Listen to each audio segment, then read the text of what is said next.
Students, my self प्रीतम यादव। तो प्यारे बच्चों, कल हमने क्या देखा था? कल हमने देखा था कि कैसे हम किसी भी मैट्रिक्स के आइगन वैल्यू या आइगन वेक्टर्स को फाइंड करते हैं। कल हमने डेफिनेशन देखी थी। डेफिनेशन के बाद हमने एक एग्जांपल लिया जिसके थ्रू हमने ये चेक किया था कि हम किसी भी मैट्रिक्स की आइगन वैल्यू या आइगन वेक्टर्स को कैसे फाइंड आउट करते हैं। तो हमने आइगन वेक्टर्स को कैसे फाइंड आउट किया था कि आइगन वेक्टर क्या होते हैं कि किसी भी ए के कोरेस्पोंडिंग, किसी मैट्रिक्स ए के corresponding a minus lambda I into X, a minus lambda I into x is equal to null. इस होमोजेनियस सिस्टम के जो भी हमारे सॉल्यूशन होते हैं उनको हमने आइगन वेक्टर का नाम दिया था। तो अगर हम इस वे से चलते हैं, बाय डेफिनेशन के थ्रू चलते हैं, तो हमारा आइगन वेक्टर निकालने का तरीका, या फिर ये कह सकते हैं कि हम ज्योमेट्रिक मल्टीप्लिसिटी निकालने का तरीका, कल हमने ये भी डिस्कस किया था कि किसी भी मैट्रिक्स में आइगन वैल्यू की अलजेब्राइक मल्टीप्लिसिटी और ज्योमेट्रिक मल्टीप्लिसिटी हम कैसे निकालते हैं। तो ज्योमेट्रिक मल्टीप्लिसिटी मैंने बताया था कि number of linearly independent eigen vectors corresponding to the eigen value lambda. किसी भी eigen value corresponding number of linearly independent eigen vectors जितने होंगे वही हमारी ज्योमेट्रिक मल्टीप्लिसिटी होगी। तो वो हम डेफिनेशन के थ्रू चले थे। बहुत ही लंबा मेथड हो गया था कि कैसे हम a माइनस लैम्डा एक सिस्टम बनाते हैं, होमोजेनियस सिस्टम। अगर इजी वे बनता है तो आसान बात है, जल्दी हो जाता है, लेकिन कई बार हमारी मैट्रिक्स से थोड़ी कॉम्प्लेक्स हो जाती है तो हमें मुश्किल हो सकती है ऐसे आइगन वेक्टर्स या ज्योमेट्रिक मल्टीप्लिसिटी निकालने में। आज हम क्या करेंगे? आज हम ज्योमेट्रिक मल्टीप्लिसिटी निकालने के लिए एक नया मेथड डेवलप करेंगे, जनरेट करेंगे, जिससे आपको ज्योमेट्रिक मल्टीप्लिसिटी किसी भी मैट्रिक्स की निकालना, किसी भी आइगन वैल्यू निकालना बहुत ही इजी हो जाएगा। ठीक है। तो बच्चों क्या होता है कि geometric multiplicity of eigen value lambda. Geometric multiplicity definition क्या थी हमारी कि number of linearly independent eigen vectors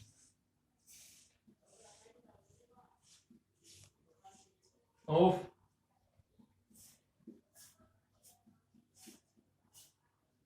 कि इस होमोजेनियस सिस्टम के जो भी हमारे सॉल्यूशंस आएंगे उन्हें आइगन वेक्टर कहेंगे। उनमें से जो जितने लीनियरली इंडिपेंडेंट होंगे वो हमारी ज्योमेट्रिक मल्टीप्लिसिटी होगी किसी भी आइगन वैल्यू लैम्डा के लिए। तो प्यारे बच्चों, जब मैंने आपको रैंक ऑफ मैट्रिक्स पढ़ाया था, तब हमने कुछ टर्म्स की थी। क्या कि रो रैंक क्या होता है, कॉलम रैंक क्या होता है, रो नलिटी क्या होती है और कॉलम नलिटी क्या होती है।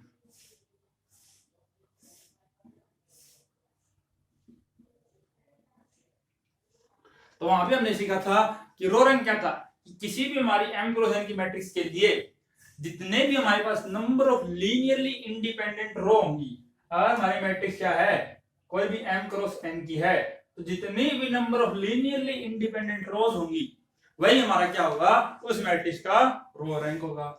इसी तरह उसी मैट्रिक्स में m क्रॉस n की मैट्रिक्स में जितने भी हमारे number of linearly independent columns होंगे वही हमारा क्या होगा, कॉलम रैंक होगा। और हमने देखा था कि रो रैंक प्लस कॉलम रैंक क्या था हमारा, कि हमारा रो रैंक क्या था, नंबर ऑफ रो से इक्वल या लेस होता था, और कॉलम रैंक क्या था, नंबर ऑफ कॉलम से इक्वल या लेस होता था। उसके बाद हमने क्या था, रो नलिटी को हमने लेफ्ट नलिटी भी बोला था, और फिर था कॉलम नलिटी जिसको हमने राइट नलिटी भी बोला था। तो रो नलिटी क्या थी हमारी कि number of linearly independent solution of the homogeneous system this, कि इस होमोजेनियस सिस्टम के जितने भी हमारे पास लीनियरली इंडिपेंडेंट सॉल्यूशन होंगे, जितने number of linearly independent solution होंगे वही हमारी क्या होगी, रो नलिटी या लेफ्ट नलिटी। और इसी तरह हमने राइट नलिटी को दिया क्या था कि number of linearly independent solution of the system ax is equal to null, कि इस सिस्टम का हमारे जितने भी number of linearly independent solution होंगे उसको हमने क्या कहा था, राइट नलिटी कह दीजिए, कॉलम नलिटी कह दीजिए, यही बोला था हमने। और मैंने आपको बताया था कि कॉलम नलिटी को ही हम नलिटी ऑफ मैट्रिक्स भी कहते हैं। क्या है कि कॉलम नलिटी को ही हम नलिटी ऑफ मैट्रिक्स कहते हैं। यानी कि किसी भी मैट्रिक्स की नलिटी क्या होती है कि उस मैट्रिक्स की number of linearly independent solution of the homogeneous system जो भी होंगे वही हमारी क्या होगी, नलिटी होगी मैट्रिक्स की। अब आते हैं हमारी ज्योमेट्रिक मल्टीप्लिसिटी पे। अब मैं इन दोनों बातों को कोलैप्स करूंगा, ऐड करूंगा, जोड़ूंगा। यानी कि हमारे पास क्या था कि number of linearly independent eigen vectors of, या फिर आइगन वेक्टर्स या फिर सॉल्यूशन बोल दीजिए यहाँ पे,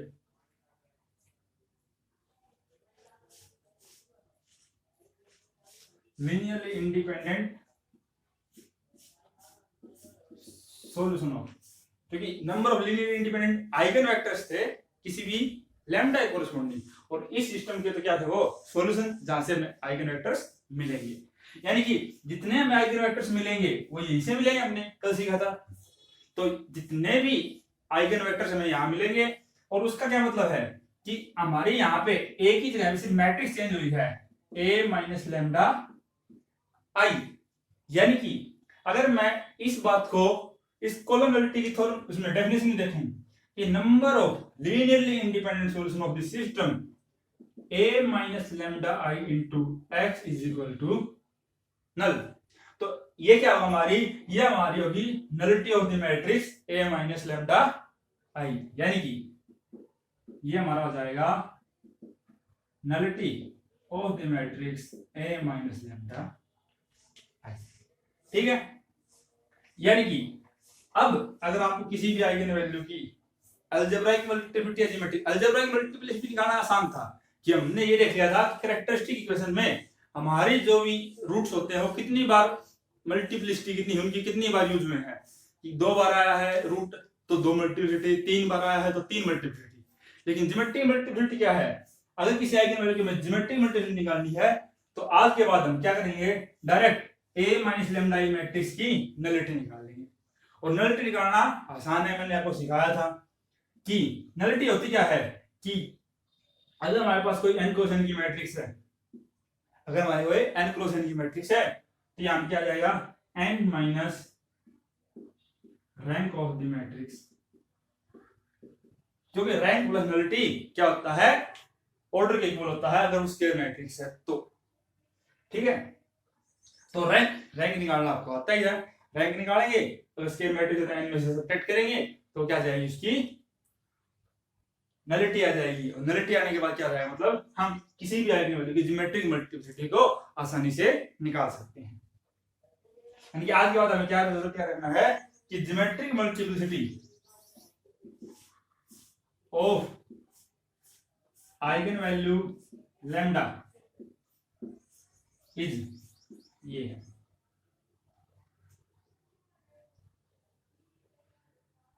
ठीक है, ये हमारा एक रिजल्ट तैयार हो गया। उसके बाद क्या होता है, एक और रिजल्ट छोटा है कि अगर x is an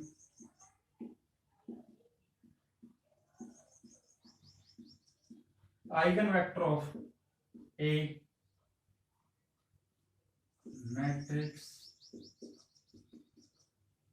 matrix A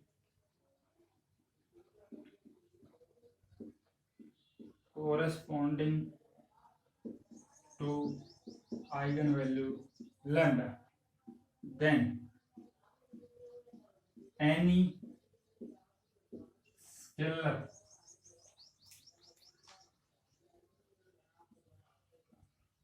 multiple of x is also an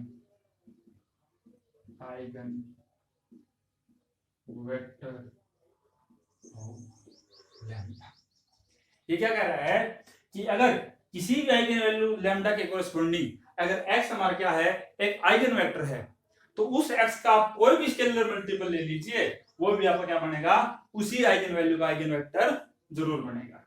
कैसे, इसका हम प्रूफ दे देते हैं, बहुत ही आसान छोटा प्रूफ है कि आइगन वेक्टर बनने के लिए क्या होता है कि किसी आइगन वैल्यू लैम्डा के लिए, लैम्डा आइगन वैल्यू के लिए अगर कोई आइगन वेक्टर तो नॉन जीरो वेक्टर एग्जिस्ट करेगा such that ax is equal to lambda x। हमने मान लिया कि x हमारा आइगन वेक्टर है, आइगन वैल्यू लैम्डा का, तो वो इस कंडीशन को सेटिस्फाई करेगा।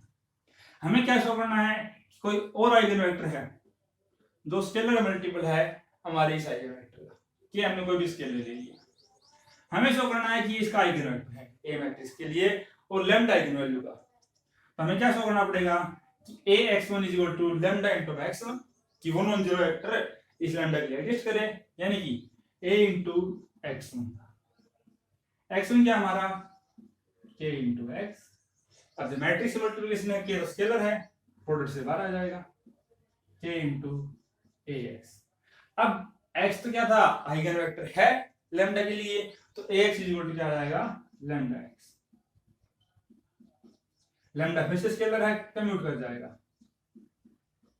kx, और kx क्या था हमारा x1, यानी कि हमारा क्या आ गया, a into x1 is equal to lambda into x1, यानी कि x1 हमारा क्या हो गया, आइगन वेक्टर बन गया किसी भी आइगन वैल्यू लैम्डा के कोरेस्पॉन्डिंग। ठीक है, तो हमने क्या सीखा कि ज्योमेट्रिक मल्टीप्लिसिटी कैसे निकालते हैं। अगर कोई आइगन वेक्टर है तो वो उसका हर स्केलर मल्टीपल वो भी एक आइगन वेक्टर जरूर बनेगा।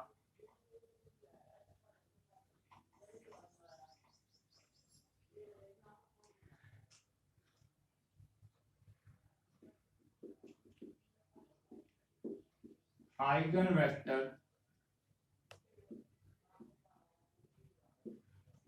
corresponding to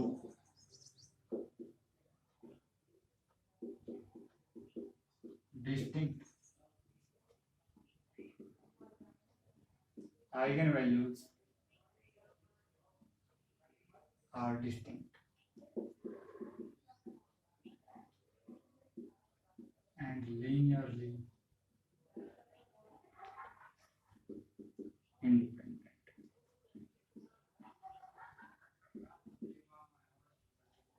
रिजल्ट क्या कहता है कि अगर हमारे पास दो डिफरेंट आइगन वैल्यूज हैं, एक लैम्डा 1 एक लैम्डा 2, तो इनके कोरस्पोंडिंग जो आइगन वेक्टर्स आएंगे वो भी अलग अलग आएंगे और लीनियरली इंडिपेंडेंट होंगे।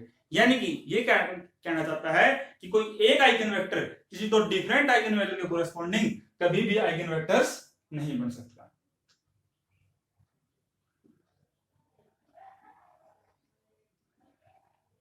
तो क्या कहता है कि मान लीजिए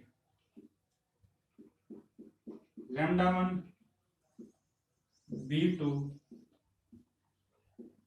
distinct eigenvalues of a matrix A। ठीक है, हमने क्या किया कि दो डिस्टिंक्ट आइगन वैल्यू मान ली। डिस्टिंक्ट का मतलब क्या है, टू डिस्टिंक्ट। डिस्टिंक्ट का मतलब क्या है कि lambda 1 is not equal to lambda 2, ये हमारी अलग अलग दो आइगन वैल्यूज हैं। Suppose if possible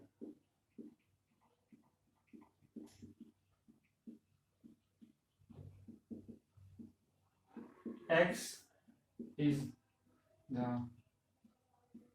eigenvector both eigenvalue lambda 1 and हमें क्या करना है, हमें प्रूव करना है कि इन दोनों के कोरिस्पोंडिंग जो आइगन वेक्टर आएगा वो अलग अलग आएगा और लीनियरली इंडिपेंडेंट होगा। हमने क्या किया, उल्टा मान लिया। उल्टा क्या कि हमने कोई एक ही आइगन वेक्टर ले लिया और वो मान लिया कि वो इन दोनों का क्या है, एक ही वेक्टर ले लिया वो इन दोनों का क्या है, आइगन वेक्टर है। अगर ये बात सही है तो हम प्रूव कर देंगे, अगर ये बात गलत है तो कहीं ना कहीं हमारे पास क्या आ जाएगी, कंट्राडिक्शन आ जाएगी और हमारा रिजल्ट प्रूव हो जाएगा। अब क्या है, x आइगन वेक्टर है, अगर x आइगन वेक्टर है तो क्या होगा, a into x is equal to lambda 1 into x by definition of eigen vector and eigen value. इसी तरह से क्या जाएगा, a into x is equal to lambda 2 into x।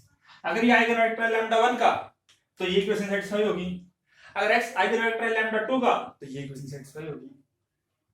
अब क्या है, फ्रॉम इक्वेशन 1 एंड 2 से हम ये कह सकते हैं कि lambda 1 into x is equal to lambda 2 into x। ठीक है, इसको इस साइड ले आइए, कि lambda 1 into x minus lambda 2 into x is equal to 0। ठीक है, अब यहां से क्या कीजिए, x common, lambda 1 minus lambda 2 into x is equal to 0। ठीक है, अब x क्या था, x हमारा आइगन वेक्टर था, हमारा आइगन वेक्टर हमेशा नॉन जीरो एग्जिस्ट करता है, तो ये इक्वल नहीं है 0 के, दोनों प्रोडक्ट 0 है, ये 0 नहीं है, तो इसको क्या होना पड़ेगा, 0 आना पड़ेगा, यानी लैम्डा 1 माइनस लैम्डा 2 क्या होगा 0। This implies lambda 1 is equal to lambda 2। A contradiction, क्यों कंट्राडिक्शन, क्यों, क्योंकि हम लेके चले थे कि ये दोनों हमारे जो आइगन वैल्यूज हैं ये क्या है, डिस्टिंक्ट हैं, ये हमने पहले ही माना था, हमने प्रूव कर दिया ये इक्वल है, ऐसा तो हो नहीं सकता, यानी हमने क्या चीज गलत मानी, हमने ये चीज गलत मानी कि x है ना वो इन दोनों का कॉमन आइगन वेक्टर है, ऐसा पॉसिबल नहीं है कि इसके लिए जो आइगन वेक्टर आएगा वो इसका आइगन वेक्टर कभी भी नहीं बन सकता। अब बात आती है लीनियरली इंडिपेंडेंट की, अभी अभी हमने थ्योरम पढ़ी थी, अब हमने ये तो प्रूव कर दिया ये दोनों अलग अलग होंगे आइगन वेक्टर दोनों कोरेस्पोंडिंग। अब लीनियरली इंडिपेंडेंट की, कि अगर लीनियरली इंडिपेंडेंट नहीं है, अगर लीनियरली इंडिपेंडेंट नहीं है, अभी अभी हमने प्रूव किया कि अगर कोई भी दो वेक्टर्स लीनियरली डिपेंडेंट हैं, अगर दो वेक्टर्स लीनियरली डिपेंडेंट है, दो आइगन वेक्टर लीनियरली डिपेंडेंट है, तो किसी सेम आइगन वैल्यू के होंगे, क्योंकि अगर ये लीनियरली डिपेंडेंट है तो ये एक दूसरे के स्केलर मल्टीपल होंगे, x2 k into x1। अगर स्केलर मल्टीपल होंगे तो अगर x1 लैम्डा 1 का आइगन वेक्टर है तो उसका स्केलर मल्टीपल भी लैम्डा 1 का आइगन वेक्टर होगा। हमने क्या कहा था कि हमारे जो दो आइगन वेक्टर हैं वो अलग अलग के आइगन आइगन वेक्टर हैं और दोनों क्या हैं, डिस्टिंक्ट हैं। इससे क्या जाएगा कि वो दोनों एक ही आइगन वैल्यू के क्या बन जाएंगे, आइगन वेक्टर्स बन जाएंगे, जो कि पॉसिबल नहीं है। यानी हम ऐसे कह सकते हैं कि इसमें भी आप मान लीजिए suppose x1 and x2 be two linearly dependent eigen vectors of eigenvalue lambda 1 and lambda 2 respectively।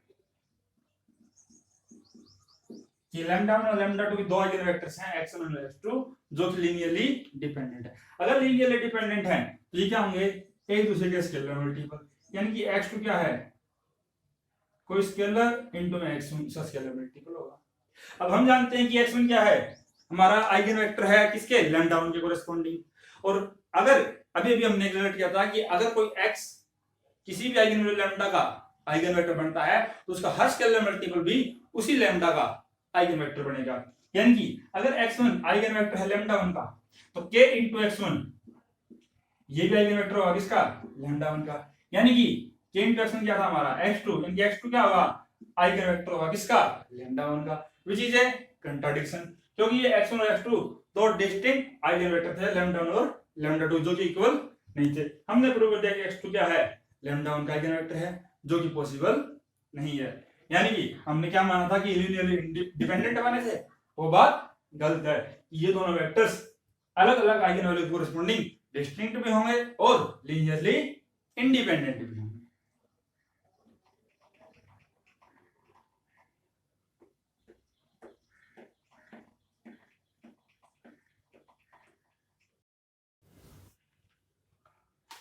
हाँ तो स्टूडेंट्स, अभी हमने देख लिया कि आइगन वेक्टर्स और उनकी प्रॉपर्टीज क्या होती हैं। अब हम एक रिजल्ट डिस्कस करेंगे, बहुत ही इंपॉर्टेंट है, जो आपको आगे आइगन वैल्यू और आइगन वेक्टर्स में बहुत ज्यादा काम आएगा। कि मान लीजिए that A is equal to Aij n cross n equal matrix हमारे पास। हम क्या करेंगे, हम इस मैट्रिक्स की कैरेक्टरिस्टिक इक्वेशन लिखेंगे। कैरेक्टरिस्टिक इक्वेशन अभी तक जो मैंने आपको बताई है कि determinant of a minus lambda is equal to 0 करते थे। मैं मान लिया वेरिएबल x ले लिया कि determinant of a minus lambda, ये क्या होगी हमारी कैरेक्टरिस्टिक इक्वेशन होगी किसी मैट्रिक्स a के लिए।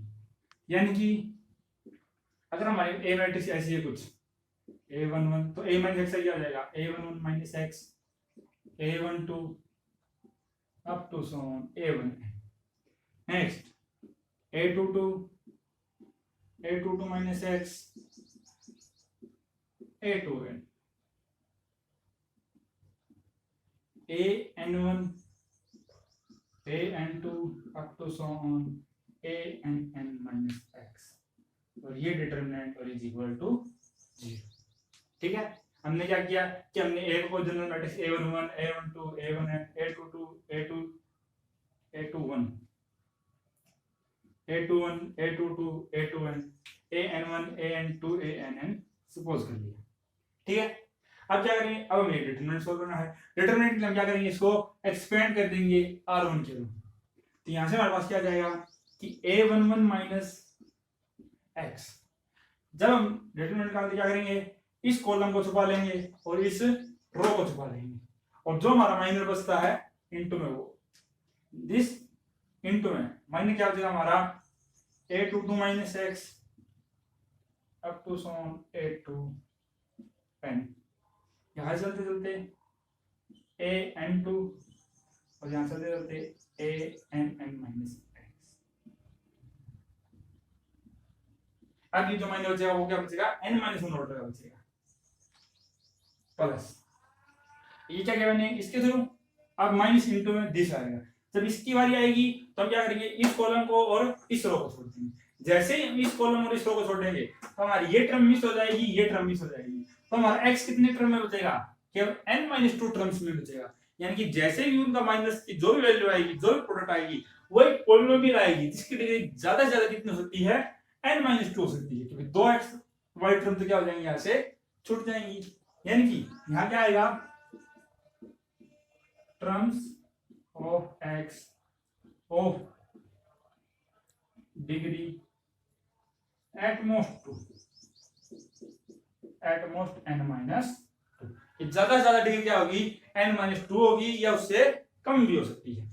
ये आ गया। अब हम क्या करेंगे, अब हम इस डिटरमिनेंट को सोल्व करेंगे। जब हम इस डिटरमिनेंट को सोल्व करेंगे फिर वही काम करेंगे कि अगर हम इसको r1 के अलावा एक्सपेंड करते हैं तो पहले इसके इनटू में जब हम ये लेंगे तो हम क्या करेंगे, एक एक टर्म और ले लो, 8 2 3 यहां से यहां पे a31 3 माइनस x a3n। ठीक है, जब हम इसके थ्रू एक्सपेंड करेंगे तो ये कॉलम छूट जाएगा, ये रो छूट जाएगी, फिर हमारे पास क्या आएगा, ये डिटरमिनेंट आएगा। यानी कि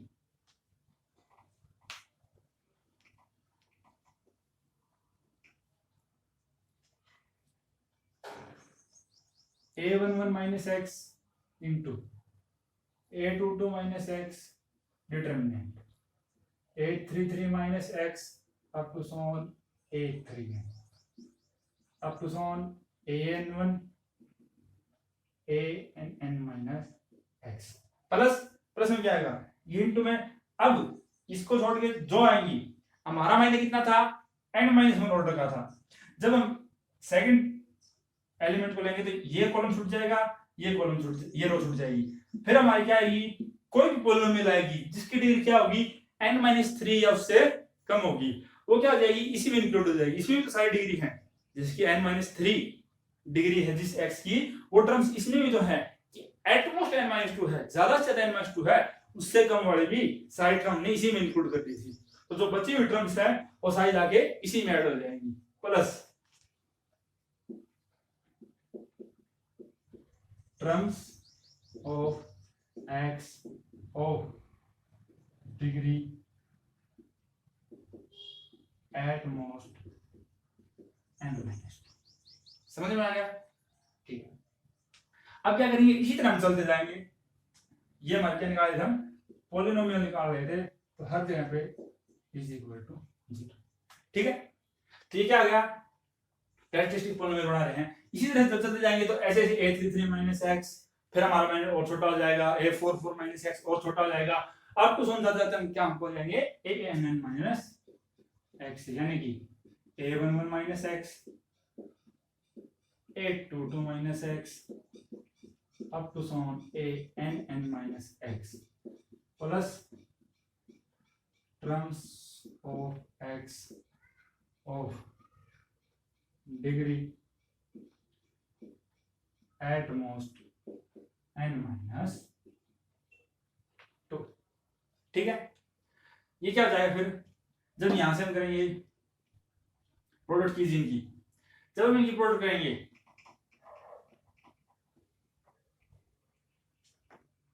तो यहां से क्या आ जाएगा, अगर माइनस एक्स की बात करें तो माइनस एक्स और माइनस एक्स कितने टाइम्स है, n टाइम्स है, -1 की पावर n इंटू x की पावर n। जब इन कोएफिशिएंट की बात करेंगे किसी इस एक कोएफिशिएंट को जब मैं इस x नेक्स्ट x और इस x से मल्टीप्लाई करूंगा तो माइनस तो प्लस -1 की पावर n-1। अब -1 कितनी है, n-1 टाइम्स है और a11 इंटू में x की पावर n-1 आ जाएगा। इसी तरह से जब मैं a22 की करूंगा तब भी ऐसे आ जाएगा, यानी मेरे पास आ जाएगा a11 plus a22 an into x की पावर n-1। इससे के बाद क्या आएगी, जब प्रोडक्ट होगी तो n-2 डिग्री की टर्म आएगी, वो हम क्या करेंगे इसमें n-2 और उससे जो लिस्ट डिग्री की जितनी टर्म आएंगी वो सब हम इसमें इंक्लूड कर देंगे, प्लस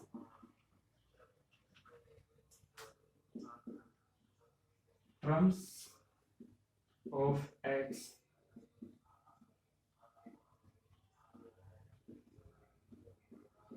at most n-। ठीक है, तो ये हमारी क्या आ गई, ये हमारी कैरेक्टरिस्टिक इक्वेशन आ गई किसी भी मैट्रिक्स ए जो n क्रॉस n की थी। इसमें हमने क्या देखा, इसमें हमने देखा कि जो हमारी कैरेक्टरिस्टिक इक्वेशन है उसकी डिग्री, अगर जो n ऑर्डर की मैट्रिक्स के लिए जो कैरेक्टरिस्टिक इक्वेशन आई है उसकी डिग्री कितनी है n, which is a characteristic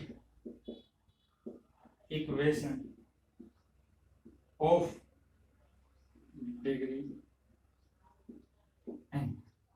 यानी कि ये हमारी क्या आ गई, n डिग्री की कैरेक्टरिस्टिक इक्वेशन आ गई। हम जानते हैं bye fundamental theorem of calculus क्या कहती है, वो कहती है कि जितनी भी डिग्री के हमारे पास कोई भी पॉलिनोमियल होती है उसके उतने ही रूट एग्जिस्ट करते हैं। अगर हमारे पास n डिग्री की पॉलिनोमियल है तो इसके या इक्वेशन है तो उसके n ही रूट कितने एग्जिस्ट करेंगे, यानी कि और जो कैरेक्टरिस्टिक इक्वेशन के जो रूट्स होते हैं वो हमारी क्या होती हैं, आइगन वैल्यूज होती है। यानी कि मैं यहां से ये कह सकता हूं कि जो हमारी मैट्रिक्स थी उसके पास n आइगन वैल्यूज होंगी। This implies matrix A has exactly n eigen values. ठीक बात, बिल्कुल सही बात है हमारी। अब एक तो हमारी कैरेक्टरिस्टिक इक्वेशन ये है, इसको मैं इक्वेशन नंबर 1 का नाम देता हूं।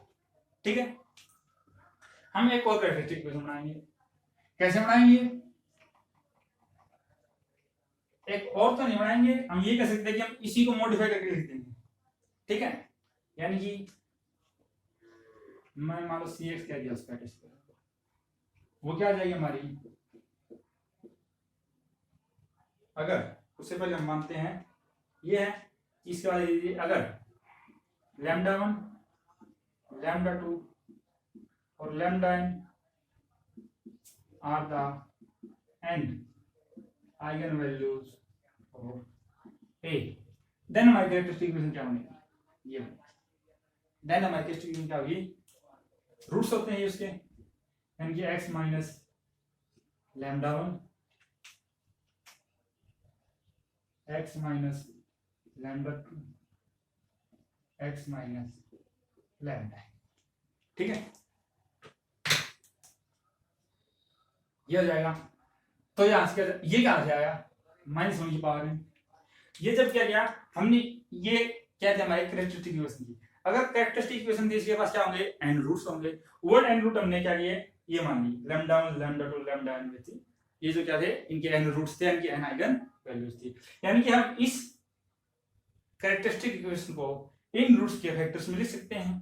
तो -1 की पावर तो हर जगह से आएगी कि -1 की पावर n -1 की पावर n -1 की पावर, ये जब भी हमारे फैक्टर्स बनेंगे ऐसा तो हो नहीं सकता कि हमारे हमेशा जो हाईएस्ट डिग्री होगी वो पॉजिटिव डिग्री होगी।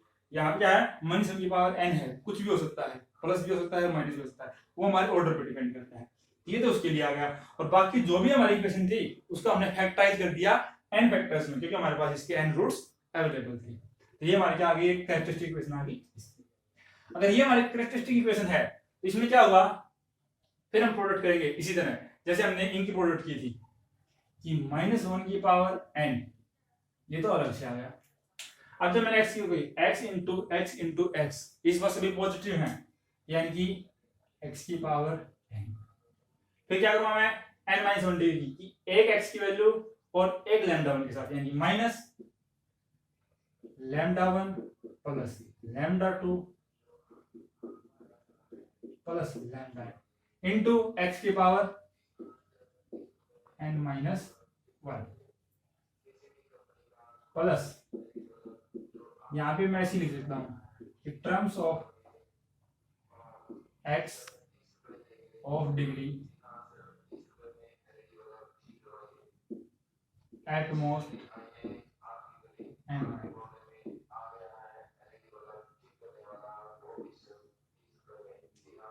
ठीक बात है। जब मैं -1 के अंदर मल्टीप्लाई करूंगा, यहां से क्या जाएगा कि λ1 इंटू एक्स, ये कर दिया। अब जब मैं इसकी मल्टीप्लाई करूंगा तो मेरे पास क्या जाएगा कि -1 की पावर n इंटू एक्स की पावर n। अब एक -1 ये है और -1 की पावर n यहाँ पे है, यानी कि प्लस -1 की पावर, ये मैंने माइनस इसमें इंक्लूड कर दिया, पावर ऐड करता हूं इसकी, λ1 plus λ2 plus λn into x की पावर n-1 प्लस ऐसा कैसा कि terms of x of degree at most n-2 is equal to 0। इसको मैं हमारे इक्वेशन नंबर 2 का नाम देता हूं। हमने क्या किया, एक जो मैट्रिक्स थी उसकी कैरेक्टरिस्टिक इक्वेशन को दो अलग अलग तरीके से लिख दिया। एक बार तो वेरिएबल x में लिख दिया, एक बार तो उसके फैक्टर्स ना आए उसके फैक्टर्स की टर्म में लिख दिया। उन फैक्टर्स को कैरेक्टरिस्टिक इक्वेशन के जो फैक्टर है उन्हें हम क्या कहते हैं, आइगन वैल्यूज कहते हैं। अब मैं क्या करता हूं, अब मैं इक्वेशन नंबर 1 और 2 को इक्वेट करता हूं।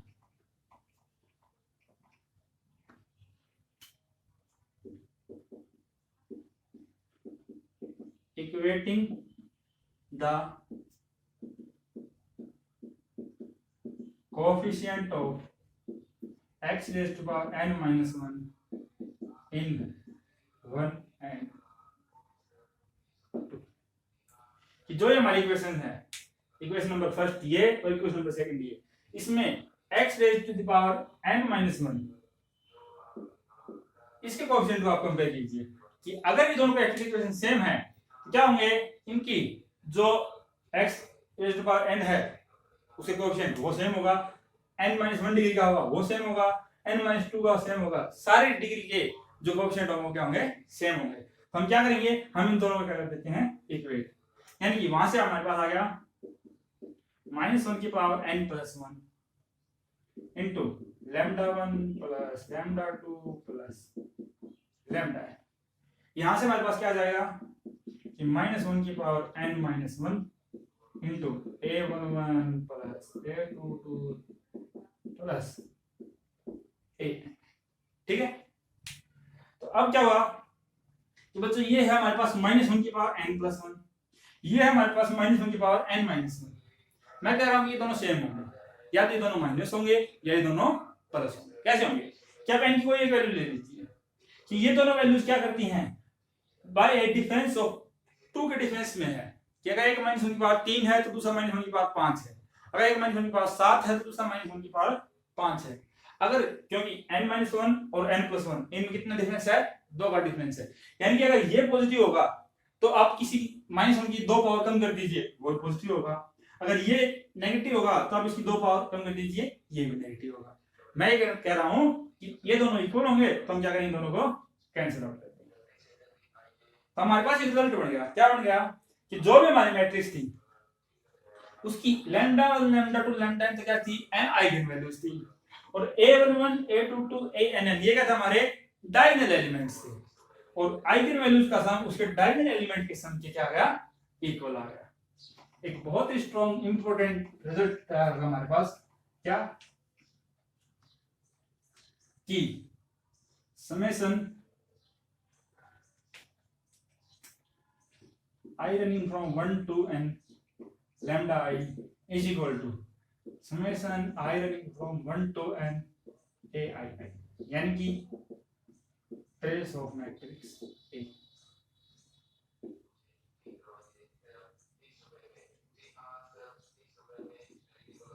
बहुत ही इंपॉर्टेंट रिजल्ट है क्या कि हमारी सम ऑफ आइगन वैल्यूज क्या होगा हमेशा कि जो भी हमारा मैट्रिक्स का ट्रेस होगा सम ऑफ डायगोनल एलिमेंट होगा उसी के इक्वल होगा।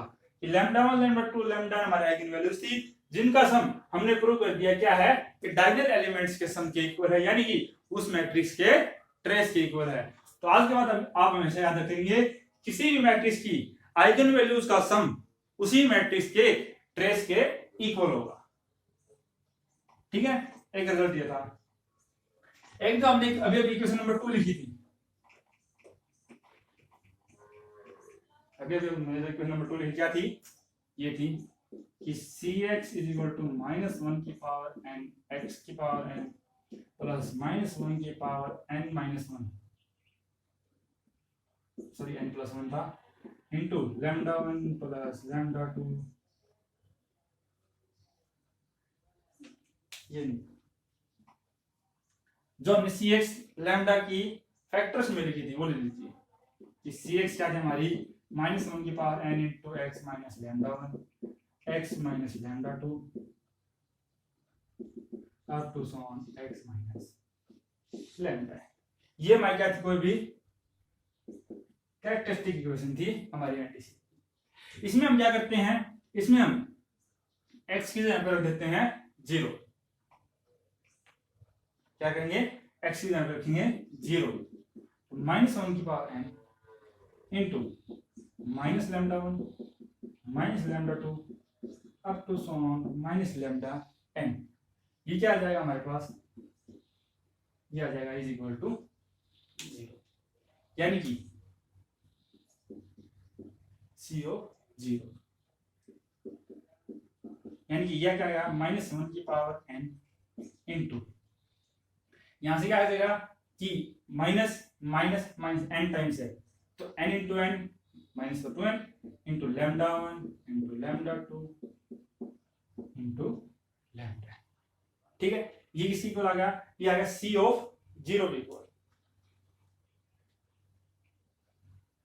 क्या आएगा C ऑफ 0। C ऑफ 0 क्या आ जाएगा, जब हमारी पॉलिनोमियल हमने बनाई थी इक्वेशन नंबर 1 में, अगर हम वहां पे x की जगह 0 रखेंगे तो वहां पे हमारे पास क्या आएगा कि C ऑफ 0 आप ऐसे भी निकाल सकते हैं कि जैसे हमारी कोई मैट्रिक्स क्या थी, हमने डिटरमिनेंट लिया था a11 minus x a12 a1n a21 a22 minus x a22 an1 an2 ann minus x। ये हमारी cx थी, हमारी कैरेक्टरिस्टिक पॉलिनोमियल थी। अगर मैं इसमें x की जगह पे 0 रख देता हूं तो ये 0 ये 0 ये 0 क्या बन गया, हमारी जो गिवन मैट्रिक्स थी उसका क्या आ गया, डिटरमिनेंट आ गया। यानी कि C ऑफ 0 किसी इक्वल है determinant of A is equal to -1 की पावर 2n, 2n एक इवन नंबर है, माइनस की पावर इवन ऑलवेज पॉजिटिव, ये तो क्या आ जाएगा प्लस इनटू क्या आएगा lambda 1 into lambda 2 into lambda. Lambda 1 lambda 2 lambda क्या थी, आइगन वैल्यूज थी। तो उन आइगन वैल्यूज का अगर हमने प्रोडक्ट कर दिया तो किसके इक्वल आ गया, डिटरमिनेंट के। इसको हम ऐसे कह सकते हैं कि product of i running from 1 to n into lambda I is equal to determinant of A। आज हमने एक दूसरी बात ये सीख ली। दूसरी बात रिजल्ट क्या हमारे पास कि हमारी आइगन वैल्यूज का जो सम होगा वो क्या होगा, ट्रेस के इक्वल होगा, और जो आइगन वैल्यूज की प्रोडक्ट होगी वो उस मैट्रिक्स के डिटरमिनेंट के इक्वल होगी। ये दो बहुत ही इंपॉर्टेंट, बहुत ज्यादा इंपॉर्टेंट रिजल्ट्स हैं, आपको इन्हें जरूर से जरूर याद रखना है, देखना है कैसे आए हैं कैसे नहीं, समझ टाइम को अच्छे से। ठीक है,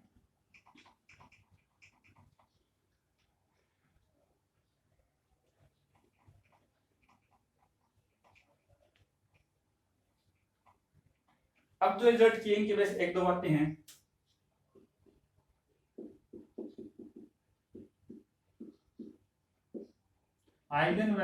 of a non singular matrix is always, कोई भी अगर नॉन सिंगुलर मैट्रिक्स है उसकी जितनी भी आइगन वैल्यूज होंगी वो सारी सारी कैसी होंगी, नॉन जीरो होंगी। क्यों? क्योंकि अगर कोई भी आइगन वैल्यू हमारी जीरो हो गई, अगर हमने मान लिया कि कोई एक भी आइगन वैल्यू अगर हमारे पास क्या है, जीरो है, तो हमें क्या पता है कि हमारी आइगन वैल्यूज की प्रोडक्ट क्या होती है, डिटरमिनेंट, जो कि हमने अभी रिजल्ट किया है। यानी कि अगर मैं उन आइगन वैल्यूज की बाकी के साथ अगर प्रोडक्ट करूंगा तो क्या आ जाएगी, मेरी जीरो आ जाएगी। कहने का मतलब क्या है कि मेरा डिटरमिनेंट जीरो आ जाएगा। लेकिन मैं मैट्रिक्स कैसी बात कर रहा हूं, नॉन सिंगुलर। नॉन सिंगुलर यानी कि जिसका डिटरमिनेंट जीरो नहीं आए, और अगर हमारे पास कोई भी एक भी आइगन वैल्यू जीरो हुई तो उसका डिटरमिनेंट कैसा आ जाएगा, जीरो। इसलिए हर नॉन सिंगुलर मैट्रिक्स की कोई भी अगर आइगन वैल्यू लेते हैं तो क्या क्या आएगी, हमेशा नॉन जीरो आएगी।